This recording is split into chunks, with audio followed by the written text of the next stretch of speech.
హైదరాబాద్ అంబర్పేటలో నిన్న రాత్రి ఓ మహిళ కిడ్నాప్ అయింది. భర్త తీసుకున్న అప్పు కట్టలేదని భార్యను బలవంతంగా తీసుకుపోయిండు ఓ వడ్డీ వ్యాపారి శ్రీనివాస్. నాగమణి దంపతులు కొన్నేళ్ల కిందట వడ్డీ వ్యాపారి శ్రీనివాస్ దగ్గర 3 లక్షల అప్పు తీసుకున్నారు. ఇన్నేళ్ల నుంచి వడ్డీ కడుతున్నా అసలు మాత్రం అట్లనే ఉంది. దీంతో నిన్న రాత్రి కొంతమందిని తీసుకొచ్చి నాగమణిని బలవంతంగా తీసుకుపోయిండు వడ్డీ వ్యాపారి. దీంతో భర్త శ్రీనివాస్ వడ్డీ వ్యాపారి మీద పోలీసులకు కంప్లైంట్ ఇచ్చిండు.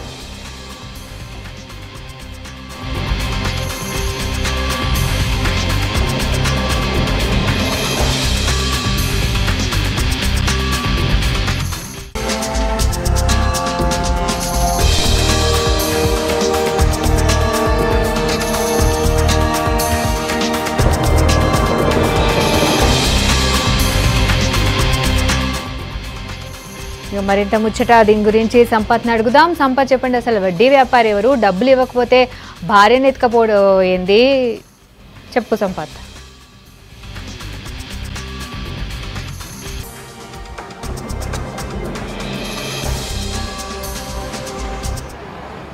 హైదరాబాద్లో వడ్డీ వ్యాపారుల లొల్లి రోజు రోజుకి ఎక్కువైతుంది. దాదాపు అంటే ఇంతకుముందు కూడా చాలా ఇన్సిడెంట్లు అయినాయి. అల్వాల్లో కానీ లేదంటే నగర శివార్లో ఉన్న అల్వాల్ కానీ హైదరాబాద్ సిటీలో స్పెషల్గా పాత బస్తీలో ఉన్న 17 పోలీస్ స్టేషన్లలో ఈ గొడవ నడుస్తూనే ఉంది.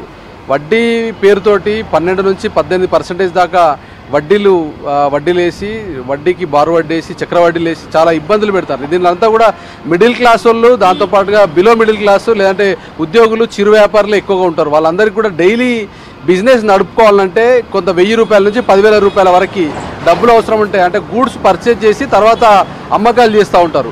సో ఇట్లాంటి టైంలో దీన్ని బేస్ చేసుకొని వడ్డీ వ్యాపారులు మొత్తం కూడా ఇష్టం ఉన్నట్టుగా వడ్డీలు వసూలు చేస్తారు. దీంతో ఇదొక విషయం అయితే, మరో దిక్కు లక్షల రూపాయలు కావాలంటే వాళ్ళు డబ్బులు ఇస్తాం, ప్రామిసర్ నోట్లలో సంతకాలు పెట్టుండి, ఖాళీ బ్లాంక్ చెక్కులు ఇవ్వండి, ఏటీఎం కార్డులు ఇవ్వండి, మీ దగ్గర ఉన్నటువంటి ఇండ్ల పత్రాలు ఇవ్వండి అని చెప్పి పత్రాలను ముందుగా తీసుకుంటారు. దాంట్లో ఉన్న రూల్స్ అండ్ రెగ్యులేషన్స్ ఎక్కడ కూడా చెప్పరు. అందులో ఉన్న దాంట్లో కేవలం 12 నుంచి 18 దాకా ఇంట్రెస్ట్ అవుతుందని చెప్తారు. కానీ ఆ ఇంట్రెస్ట్ రేట్ ఎంత అవుతుంది, దాన్ని మళ్ళీ చక్రవడ్డీ కింద చేస్తే ఎట్లయితుంది అంటే దాన్ని టెక్నికల్ అంశాలు చెప్పకుండానే దాన్ని మొత్తం కూడా డైరెక్ట్గా డబ్బులు చేతులకు ఇచ్చేసి ఇష్టం వచ్చినట్టుగా వడ్డీలు వసూలు చేస్తారు. ఇప్పుడు మనం చూసే ఇన్సిడెంట్ కూడా బాగంబర్పేటలో ఉన్నటువంటి ఇన్సిడెంట్. ఈ నాగమణి అనేటమే గృహిణి, ఇంట్లో ఉన్నటువంటి ఒక లేడీని తన భర్తకు శ్రీనివాస్ అనేటువంటి వ్యాపారి 3 లక్షల రూపాయలు ఇంట్రెస్ట్కు డబ్బులు ఇచ్చి డబ్బులు కట్టమని రెగ్యులర్గా వేధించుకుంటూ వచ్చారు. అంటే ఒక 2 ఏళ్ల కింద డబ్బులు తీసుకున్నాక దాని ఇంట్రెస్ట్ రేట్లు ప్రతిసారి కట్టుకుంటూ వస్తూ ఉన్నారు. అంటే నెలకు డబ్బులు కడుతున్నా కానీ డబ్బులు ఇచ్చిన తర్వాత అసలు డబ్బులు ఇవ్వాలని చెప్పిన టైంలో ఇవ్వకపోతే మళ్ళీ ఇంట్రెస్ట్ కలెక్ట్ చేశారు. అయితే ఆ డబ్బులతో పాటుగా ఇంట్రెస్ట్ డబ్బులు మొత్తం కూడా దాదాపు 5 లక్షల రూపాయల దాకా అయినాయి. కాబట్టి 3 లక్షల దాంట్లో కొంత డబ్బులు తగ్గించి కట్టడానికి ఇబ్బందిగా ఉందని చెప్పినందుకు వాళ్ళు ఆ ఏజెంట్లు ఏదైతే ఉంటారో ఏజెంట్లను మొత్తం కూడా దానిను గ్రౌండ్లోకి పంపిస్తారు. గ్రౌండ్లోకి పంపించి 15 మంది దాకా ఏజెంట్లు పోయి ఇంటి మీద రభస చేసి గొడవ పెట్టుకున్న తర్వాత ఆమె ఎదురు తిరిగిందని చెప్పి, అడ్డం వచ్చిందని చెప్పి ఆమెను కూడా శ్రీనివాస్ అనేటువంటి వడ్డీ వ్యాపారం పంపించినటువంటి ఏజెంట్లు డైరెక్ట్గా వచ్చి ఆమెను గుంజుకొని పోయారు. ఆ గుంజుకుపోయిన విజువల్స్ కూడా స్పష్టంగా కనబడుతున్నాయి. అంటే ఒక లేడీని హైదరాబాద్ సిటీలో, హైదరాబాద్ మెయిన్ సెంటర్లో, అంబర్పేట లాంటి పోలీస్ స్టేషన్ లిమిట్స్లోనే ఇట్లా ఉందంటే ఇంకా మొత్తం సిటీలో ఎట్లా ఉందనేది మనం అర్థం చేసుకోవచ్చు. సైబరాబాద్ కమిషనరేట్ కానీ, రాచకొండ కమిషనరేట్లు కానీ, ఆ కమిషనరేట్లో ఎట్లుందో అర్థం చేసుకోవచ్చు. ఎక్కువ మానిటరింగ్ ఉండే ఏరియా, జనాలు రద్దీ ఉన్నటువంటి ఏరియా, అట్లనే పోలీసులకు సంబంధించిన మానిటరింగ్ కూడా ఎక్కువ ఉంటుంది. అట్లాంటి ఏరియాలనే ఇంత దారుణం జరుగుతుందన్నది మనం స్పష్టంగా ఇన్సిడెంట్ కళ్ళకు కట్టినట్టు చెప్పింది. సీసీ కెమెరా లేకపోతే అసలు సాక్ష్యం కూడా ఉండేది కాదు. ఎందుకంటే అర్ధరాత్రి టైంలలో, ఎవరు ఇంట్లో లేని టైంలలో, సాయంత్రం టైంలో, అర్ధరాత్రి టైంలో ఇంట్లోకి వచ్చి 10-15 మంది దాడులు చేసి వాళ్ళు వినకపోతే ఏమైనా ఇంట్లో సామాన్లు తీసుకుపోవడం, లేదంటే అక్కడ వాళ్ళు ఎవరైనా అడ్డం తిరిగిన వాళ్ళ మీద దాడులు చేసుకుంటూ ఇట్లాంటి ఇన్సిడెంట్లు చాలా జరిగినాయి. అంటే ఈ ఇన్సిడెంట్లు జరిగిన తర్వాత చాలాసార్లు పోలీసులు రైడ్స్ చేశారు. కానీ ఆ ఇల్లీగల్ ఫైనాన్స్ అట్లాగే ఇల్లీగల్ చిట్ ఫండ్ కంపెనీలను ఫైండ్ అవుట్ చేసి వాళ్ళపైన కేసులు నమోదు చేస్తామని చెప్పారు. కానీ కేసులు నమోదు చేయలేదు. కేవలం ఇన్సిడెంట్లు జరిగినప్పుడు ఎవరైతే బాధితులు రోడ్డు మీదకి వచ్చినప్పుడు, లేదంటే చిట్ ఫండ్ కంపెనీ వాళ్ళు, లేదంటే చోటమోటా చిట్ ఫండ్కి సంబంధించిన వాళ్ళు ఈ డైలీ ఫైనాన్షియల్ గొడవలు జరిగినప్పుడు, అది తెర మీదకి వచ్చినప్పుడు, అంటే రోడ్డు మీదకి వచ్చినప్పుడే ఆ పంచాయతీలు గొడవలు అయినప్పుడే వాటిని తీసుకొచ్చి పోలీసులు కేసులు చేస్తారు. దాని తర్వాత వాటిని వదిలేస్తారు.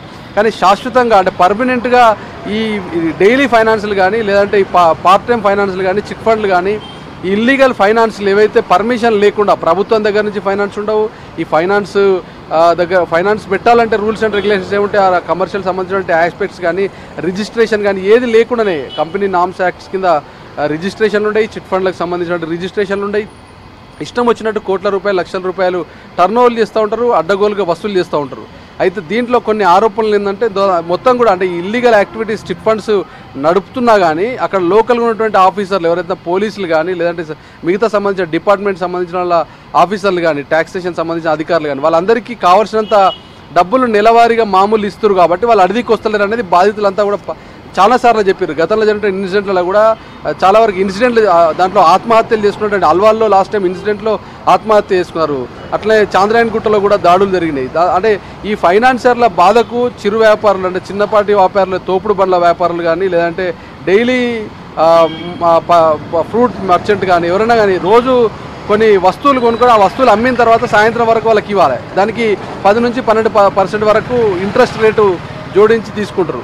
అయితే ఇంత అడ్డగోలు ఫైనాన్స్ నడుపుకుంటా ఇంత ఇష్టం వచ్చినటువంటి రీతిలో వాళ్ళు ఇష్టం వచ్చినటువంటి రీతిలో వాళ్ళు మొత్తం కూడా డబుల్ ట్రిపుల్ కలెక్ట్ చేసినా కానీ దాన్ని ఎందుకు పట్టించుకుంటున్నట్టు ఒక ప్రశ్న తలెత్తుతుంది. కేవలం ఇది ఒక ఇన్సిడెంట్ కాదు, అంటే ఈ మహిళను రోడ్డు మీదకి గుంజుకుపోయినటువంటి ఇన్సిడెంట్ కాదు. లాస్ట్ టైం కూడా గతంలో కూడా దీనికి సంబంధించిన చాలా క్రైమ్స్ అయినాయి, దాడులు జరిగినాయి, ప్రతి దాడులు జరిగినాయి. ఇవ్వకపోతే డబ్బులు ఇవ్వకపోతే వాళ్ళపైన కత్తులతో తలవార్లతో దాడులు చేశారు, తుపాకులతో బెదిరించుడు, లేదంటే ఇంట్లో ఉన్న వస్తువులు తీసుకుపోవడు, లేదంటే వాళ్ళ క్యాష్ వాళ్ళ దగ్గర ఉన్నటువంటి నగలు కానీ గుంజుకొని పోయినటువంటి ఇన్సిడెంట్లు కూడా చాలా జరిగినాయి. ఇన్ని ఇన్సిడెంట్లు జరుగుతున్నా హైదరాబాద్లో ఈ పాతకాలం నుంచి అంటే ఇది పాత బస్తీ కావచ్చు, ఓల్డ్ సిటీ కానీ న్యూ సిటీ కానీ ఈ మొత్తం ఏరియాలలో ఇష్టం వచ్చినట్టు ఇట్లాంటి ఫైనాన్స్ దందాలు ఎక్కడ పడితే అక్కడ ఇల్లీగల్గా ఇళ్ళల్లో లేదంటే కొన్ని షెటర్లు ఏర్పాటు చేసుకొని నడిపిస్తూ ఉన్నారు. అంటే ఎక్కడ కూడా ఒకవేళ లీగల్ టర్మినాలజీ ప్రకారంగా లీగల్ వైజ్గా ఫైనాన్స్ లీగల్ ఫైనాన్స్ దాంట్లో లీగల్గా ఒకవేళ ఎస్టాబ్లిష్ చేసి నిజంగానే కంపెనీ రిజిస్ట్రేషన్స్ ఉంటాయి, దానికి కొన్ని రూల్స్ అండ్ రెగ్యులేషన్స్ నామ్స్ ఉంటాయి. 3% నుంచి 5% లేదంటే 2% ఇంట్రెస్ట్ నామినల్ ఇంట్రెస్ట్ తీసుకోవాలి. దానికి గడువు ఎట్లా ఉంటుంది, రూల్స్ అండ్ రెగ్యులేషన్స్ ఎట్లా ఉంటాయి, కస్టమర్ దగ్గర నుంచి తీసుకోవాల్సిన గ్యారంటీ పత్రాలు ఏముంటాయి, షూరిటీస్ ఏముంటాయి, కొన్ని రూల్స్ అండ్ రెగ్యులేషన్స్ ఉంటాయి. కానీ ప్రైవేట్ ఫైనాన్స్ల విషయానికి వచ్చేసరికి, ప్రైవేటు చిట్ ఫండ్లకు సంబంధించిన విషయానికి వచ్చేసరికి వాళ్ళు ఇష్టం వచ్చిన రీతిలో అంటే వాళ్ళు చెప్పుకున్నదే రూల్, వాళ్ళు ఇచ్చిందే వాళ్ళు చెప్పేది రూల్, వాళ్ళు చెప్పేది నిబంధనలు అన్నట్టు వాళ్ళు ఇష్టం వచ్చిన తీరులో నిబంధనలు పెట్టుకొని అడ్డగోలుగా 12 నుంచి 15% దాకా ఇంట్రెస్ట్లు కలెక్ట్ చేస్తారు. ఆ కలెక్ట్ చేసేటువంటి టైంలో కేసులు పోలీసుల దృష్టిలోకి వచ్చినప్పుడు ఎందుకు పట్టించుకుంటారు అనే విషయంపైన పోలీసుతో మాట్లాడు వాళ్ళు కూడా కొన్ని వర్షన్లు చెప్తారు. ఎందుకంటే హైదరాబాద్ సిటీలో కానీ సైబరాబాద్ రాచకొండ కానీ మొత్తం నగర శివార్లో ఉన్నటువంటి చిట్ ఫండ్ల ఈ ప్రైవేట్ ఫైనాన్స్లు చిట్ ఫండ్స్ దాంట్లో వచ్చినటువంటి గొడవ ఎక్కడ వస్తుందంటే ఎక్కడైతే ఫైనాన్స్లో చిట్ ఫండ్లు బిజినెస్లు నడుపుతుంటారో ఆ నడిపేట వాళ్ళందరికీ కూడా లోకల్ పొలిటీషియన్స్ లేదంటే లోకల్ ఉన్నటువంటి స్థానిక లీడర్ల సపోర్ట్ ఉన్నది అనేది వాళ్ళు చెప్తారు. సో వాళ్ళని టచ్ చేయాలంటే కొంచెం ప్రాబ్లం అవుతుంది, వాళ్ళని ఒకవేళ పట్టుకోవడం ఇబ్బంది అవుతుందని వాళ్ళు అంటారు. కానీ నిజంగానే పోలీసులు ఒకవేళ యాక్ట్ క్రియేట్ చేయాలనుకుంటే వాళ్ళకి ఎప్పుడైనా ఇబ్బందులు జరిగినప్పుడు కానీ కంప్లైంట్లు వచ్చినప్పుడు కానీ వాటిని ఎఫ్ఐఆర్ చేసి కేసులు నమోదు చేసినాక కఠినమైనటువంటి శిక్షలు పీడీ యాక్ట్లు ఇప్పటివరకు స్నాచర్ల మీద కానీ లేదంటే రిపీటెడ్ అఫెన్స్లకు పాల్పడిన 2-3 దొంగతనాలకు పడ్డాలి కానీ అట్లాంటి వాళ్ళ మీద కేసులు పెడుతున్నప్పుడు ఇట్లా జలగల్లాగా పీడించేటోళ్ళు ఇంట్రెస్ట్ల పేరుతో అడ్డగోలుగా డబ్బులు వసూలు చేయడమే కాకుండా వాళ్ళపైన దాడులకు పాల్పడడు కానీ లేదంటే అసభ్యంగా ప్రవర్తించడు 10-15 మంది ఏజెంట్లను అంటే ఇల్లీగల్గా ఏజెంట్లను 7,000 నుంచి 10,000 రూపాయల వరకు ఏజెంట్లను పెట్టుకొని బౌన్సర్లను పెట్టుకొని బాడీ బిల్డింగ్లో ఉన్నటువంటి వాళ్ళని పెట్టుకొని వాళ్ళను బెదిరించి డబ్బులు వసూలు చేస్తున్నట్టు ఇట్లాంటి యాక్టివిటీ హైదరాబాద్ సిటీలోనే జరుగుతున్నప్పుడు వాటిని మొత్తం కూడా ఎవిడెన్స్ ఉంది కాబట్టి ఆ ఎవిడెన్స్ని బేస్ చేసుకొని గట్టి కేసులు పెడితే కనుక ఈ ఫైనాన్స్ బిజినెస్లు కొంచెం తగ్గే అవకాశం ఉందనేది మనకు సీనియర్ పోలీస్ అధికారుల నుంచి కొంతవరకు అభిప్రాయం వినబడుతుంది. కానీ అయినా కానీ వాళ్ళు ఎక్కడ కూడా అంటే ఈ కేసులు పెట్టడంలో కొంత ఈజీ కేసులు పెడతా ఉన్నారు. ఈజీ కేసులు పెట్టి వాళ్ళను పిటి కేసులో లేదంటే ఈజీగా బెయిలబుల్ కేసులు పెట్టడంతో అవి రిపీట్ అయితేనే ఉన్నాయి. సో వీటిని అన్నింటిని కూడా దృష్టిలో పెట్టుకొని ఒకవేళ ఫైనాన్స్ బిజినెస్ నడపాలంటే ఇల్లీగల్ ఫైనాన్స్ నడిపినా ట్రాన్సాక్షన్స్ చేసినా ఒకవేళ వాళ్ళపైన క్రిమినల్ కాన్స్పిరసీ లాంటి ఇష్యూస్ చేస్తే మాత్రం వాళ్ళపైన ఖచ్చితంగా కఠినమైన శిక్షలు ఉంటాయి, కేసులు నమోదు చేస్తారు, బైండ్ ఓవర్లు చేస్తారు, పీడీ యాక్ట్లు పెడతారు. ఒకవేళ 2-3 సంవత్సరాల వరకు బెయిల్ రానటువంటి ఇన్సిడెంట్లు ఉంటాయి అనుకుంటే అట్లాంటి టైంలో అట్లాంటి ఇష్యూస్ ఉంటే ఫైనాన్సర్లో కొంచెం భయం కలిగే అవకాశం ఉంది. కానీ వాళ్ళపైన కేసులు పెడతలేరు, కేవలం ఏజెంట్లు పోయినప్పుడు ఏజెంట్ల మీద కేసులు పెట్టడం లేదంటే పిటి కేసులు పెట్టడం అట్లాంటి ఇష్యూస్ పెట్టి వదిలేస్తారు.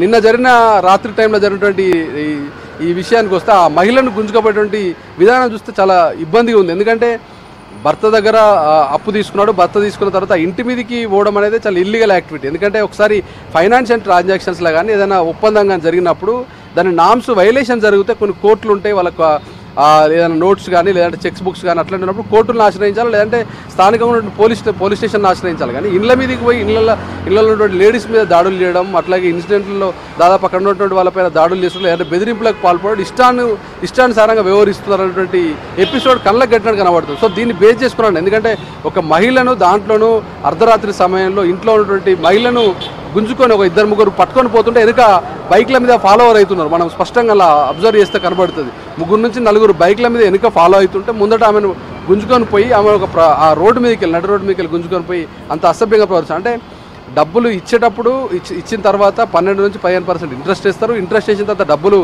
ఆ ఇంట్రెస్ట్ డబ్బులు నెల తీసుకుంటారు. ఎక్కడన్నా ఒకవేళ బ్రేక్ అయితే అసలు డబ్బులు ఇవ్వాలా, ఇంట్రెస్ట్ డబ్బులు ఇవ్వాలా, వాళ్ళు చెప్పినటువంటి డాక్యుమెంట్లు తీసుకుంటారు, వాళ్ళు పెట్టినటువంటి తనఖా పెట్టినటువంటి ఆభరణాలు తీసుకుంటారు, వాళ్ళు పెట్టినటువంటి ప్రాపర్టీస్ని తీసుకుంటారు. ఇష్టం వచ్చినట్టుగా వ్యవహరిస్తున్నా కానీ తమకేం అడ్డం లేదన్నటువంటి విధానంలాగా వాళ్ళు వ్యవహరిస్తున్నారు. సో దీనిపైన కఠినంగా ఒకవేళ శిక్షలు రావాలంటే పోలీసులు ఖచ్చితంగా దీని మీద రైడ్స్ నిర్వహిస్తున్నారు. అంటే లాస్ట్ ఇయర్ దాదాపు పాత బస్తీలో ఉన్నటువంటి ఓల్డ్ సిటీ, న్యూ సిటీస్లో ఒకేసారి రైడ్స్ నిర్వహించి మొత్తం హడావిడి చేసారు. అంటే ఒక మిడ్ నైట్లో హడావిడి చేసి వదిలేసారు. కానీ దాని మీద శాశ్వత పరిష్కారం అనేది ఎక్కడ కనబడట్లేదు. దాదాపు ఎన్నో ఏళ్ల నుంచి పాతుకున్నటువంటి ఫైనాన్స్ బిజినెస్లలో ఇష్టం వచ్చినట్టుగా వాళ్ళు వ్యవహరించినా కానీ కేవలం పిటి కేసులో చిన్నపాటి కేసులు అవుతాయి. ఈ మామూలుగానే పోలీసులు దాడులు చేస్తారు. తర్వాత వాళ్ళకు మామూలులో లేదంటే డబ్బులు నెలవారీ మామూలు ఇస్తే ఈజీగా అయిపోతున్నట్టు ఒక ఇష్యూ దాంట్లో కనబడుతుంది. కాబట్టి ఈ ఇష్యూస్ ఒకవేళ ఇప్పుడు జరిగినటువంటి మహిళ నాగరాణి ఇన్సిడెంట్ అన్న బేస్ చేసుకొని మరొకసారి ఇట్లాంటి ఇన్సిడెంట్ జరగకుండా, ఇట్లాంటి యాక్టివిటీస్ జరగకుండా, ఇల్లీగల్ ఫైనాన్స్లు కుప్పలు తెప్పలుగా సిటీలు ఏర్పడ్డాయి. కాబట్టి వాటికి చెక్ పెట్టాలంటే పక్కా ప్రణాళికతో పోలీసులు కేసులు నమోదు చేయాల్సిన అవసరం అయితే స్పష్టంగా కనిపిస్తోంది. Over to you. Thank you Sampath.